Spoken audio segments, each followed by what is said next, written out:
everyone. Welcome back to my loyal subscribers and a warm hello to all our new viewers joining us today. Thank you so much for tuning in and being a part of our community. If you enjoy our content, please don't forget to hit that subscribe button and turn on notifications so you never miss an upload.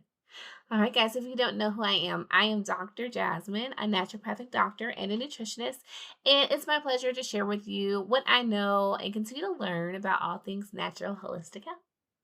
All right, guys, it's been a while since I've made a video, so thank you so much for tuning in. Today, I want to continue talking about our hair and what we need to eat and about our nutrition and how that affects how we're going to grow healthy hair. So today, I want to focus on one of my favorite macromolecules, which is protein. Um, I think it's pretty interesting. Lately, I feel like in the last few years, protein has been like really controversial. Some people are saying eat protein, protein, protein. Other people are like no protein. Some people are saying animal protein or plant-based protein. Um, at the bare basics, though, protein is super important for the human body. It is the main structural component to everything that makes up your system. So, I mean, things like your muscles, of course, right? Bodybuilders are always like, eat protein after you have, workout, but also your bones, your joints, your hair, of course, requires protein, your skin, your nails, these are all made of protein. Things that you might not even think about, your immune system. So those immunoglobulins that you produce to fight off infections, those are made of proteins. Your thyroid hormone, it's actually building blocks of amino acids or those building blocks of protein come together to make thyroid hormone. You need amino acids to make your neurotransmitters. So dopamine and norepinephrine and serotonin, all these wonderful feel-good neurotransmitters are also made out of protein. Insulin, right, that helps us regulate blood sugar is also made out of protein. So there's so much about your body that requires protein. And a lot of times I find with my clients that if they're not feeling good in any way, shape, or form, sometimes a lot of times it's a lack of protein or just maybe not even a lack, just maybe not enough going in, or maybe there's enough going in, but maybe they're not digesting it properly. So making sure that the utilization of this macromolecule is at top notch is so important for so many systems, but also our um so to kind of break down protein, what you want to remember is it's made out of amino acids for these building blocks. I like to think of them as like Legos. If you have kids or if you remember playing with Legos, you can make these huge beautiful structures, right, out of these little pieces. Right, you put them together in the right forms, the right connections, these Legos, and like make a masterpiece. I even actually did this a couple years ago, guys. I have a baby Yoda that I did out of Legos, right? But each one of these are little pieces, right, that you put together in the right shape and you make something completely brand new. Well, that's what amino acids are. They all have their own shape, their own makeup, right? And as they come together, they make a protein. And then these proteins come together in different bonds. They make these different forms and structures. So if you've ever had like food allergy testing, or allergy testing period, really what you're looking at when you're doing that testing is a protein and how your body is responding to that protein. So like you can have a negative reaction to sugar, right? Like sugar or glucose, right? Like sugar cane is sugar, right? But to get the structure of the sugar cane, it's actually made out of proteins, and you can be sensitive to that protein. Or any food like banana has banana proteins, cheese has cheese protein, plum has plum protein. There's everything that has structure that's living has proteins, and that includes our bodies and our hairs. Now, what we also want to remember about protein is that you're not just gonna like take protein in and it's just going to turn into what you want it to become, right? What happens when we eat protein is that let's say we're having a steak, right? We eat our steak or we eat our beans, and our body breaks these down into those amino acids. And then on the other side, after you've absorbed them, your body takes those amino acids and turns it into the proteins that your body actually needs. With that being said, let's say that your thyroid is sluggish, Or let's say that your neurotransmitters aren't being produced at the correct rate and you're depressed. If you don't have enough protein and amino acids available to run these reactions or support these systems are a little bit more important for life, your hair is typically not going to grow. Or it'll grow, but it might be very thin and very weak. Um, so what you want to remember is protein, again, gives everything structure, strength, shape. If you are not giving your body what it needs to make the hair at this, strongest form, then that's when it gets weak, it gets brittle. You might lose your curl pattern or your pattern changes and you're like, what happened? Like, I used to have really curly hair and now I have these like maybe loose waves as I gotten older. Typically your protein is just not where it needs to be. Now, not having enough protein and being protein deficient are two completely different things. It's very rare that someone would be protein deficient. But again, being deficient and having an optimal amount is a long way in between deficiency and optimal. So you might be somewhere in here, and again, you're not deficient, but you're not optimal, and you might be seeing your hair not doing, what you want it to do.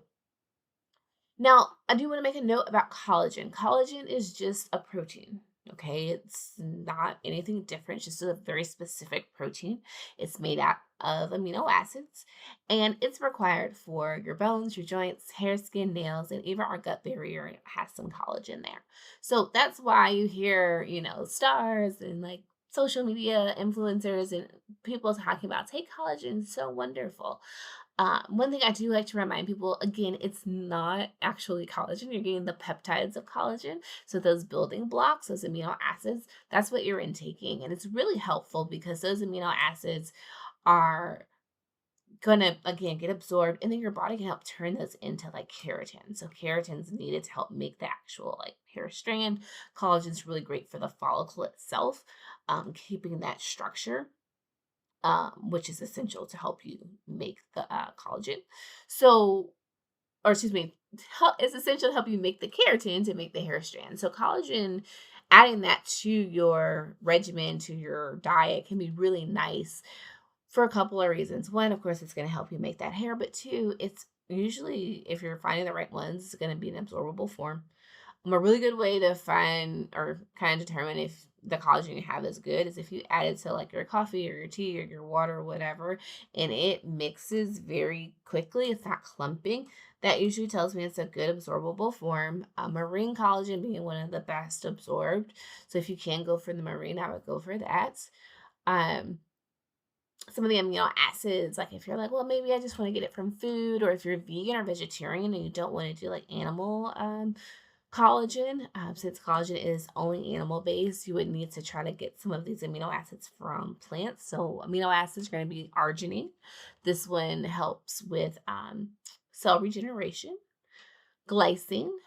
This one is needed for moisture retention and repairing skin damage. Proline is a big component that helps keep our collagen produced and helps actually with like muscles with your skin. It actually helps reduce some of that sagging and wrinkling that we can see as we get older.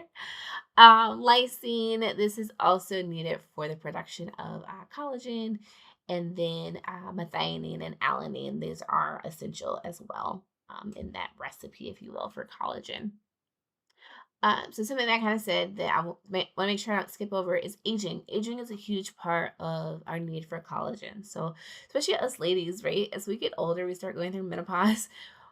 Our bones, right? They're not doing as great. They need more support, a little more TLC. Our estrogen is not where it used to be, so that protection is gone. Also, just as we get older, you want to remember your body's been working nonstop since you were born, right? So the older you get, the more support your body kind of needs to keep going. So collagen can be a really good way to make sure that you're adding the additional protein, making sure you're not missing out on it. Now, the goal I like for people to usually reach for and aim for is about half your body weight. So that number in grams of protein every day. So for example, let's say you weigh 120 pounds, that would be 60 grams of protein you would need to consume every day. Now your collagen does count for this. So you could do, 40 grams and then 20 grams collagen. You could totally do that. If you're working out, if you're exercising, walking, lifting weights, hiking, you want to have a source of protein after that. Now, this can be a protein shake, this can be collagen, this can be, a sandwich. It doesn't have to be a shake, but you want to be sure that you're adding to that half your body weight because exercise increases your demands. Also, if you're sick, if you're under the weather, I know it's hard to eat sometimes when we're feeling bad, but being sure that we're getting protein as well can be really great because again, your immune system uses a lot of protein to help fight off infections and whatnot. So having like bone broth can be really nice when you're sick. One for the vitamins and minerals to help your immune system, but also for that protein. Um, and then a note on plant-based proteins. Biggest thing I like for people to remember, you can get enough protein from plants. Don't ever let anyone tell you that you can't. I will say though, it is typically harder. Not saying that it's impossible or anything. I just find people have to be a little bit more cognizant, especially if you've gone your whole life eating like animal protein and then you switch to just a plant-based diet. Just realizing that the same amount of like beans is not going to equal the same amount of protein as say like in a chicken leg or something. So you just want to be sure that what you're eating plant-based, you're getting enough of that plant. And then also remembering most plants are not what's called complete proteins. So a complete protein has all of your essential amino acids, or basically amino acids your body can't make. Um, like, um, so like beans don't have all the amino acids your body can't make versus like a steak. It has all of them because it's an animal protein. So you want to pair your proteins together when you have plants. So beans and whole grains are a really good way to make sure you're getting that complete protein. Um, in a perfect world, we would be doing a combination of these things, right? We'd be doing animal proteins and plant-based proteins, and every meal would be, just full of protein-rich foods that are coming from both plant and animal. That's how I like to do it, just to be sure that, I'm getting the best from my plants and also the best from my animal protein. All right, guys. So key takeaways: protein is that structure. It gives your hair strength, its shape, its curl, if you will. You want to be getting about half your body weight in grams of protein every day for healthy hair. This is not something that you necessarily need to like not be protein deficient. Again, deficiency and optimization are two completely different ends of the spectrum. Um, and this goal at half your body weight is really to make sure you have enough for healthy hair.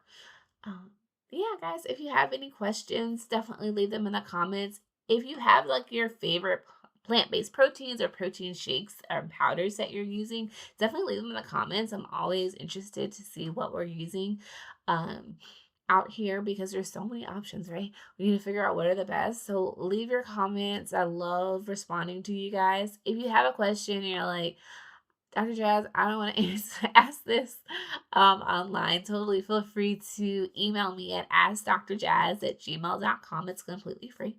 If you'd like to work with me, because I'd love to work with you, please feel free to make your appointment. Visit me at my website at www.drjasmine.com. And thanks so much, guys, for listening. It's been great talking with you. I'll see you next time. May God bless you in your health. Bye.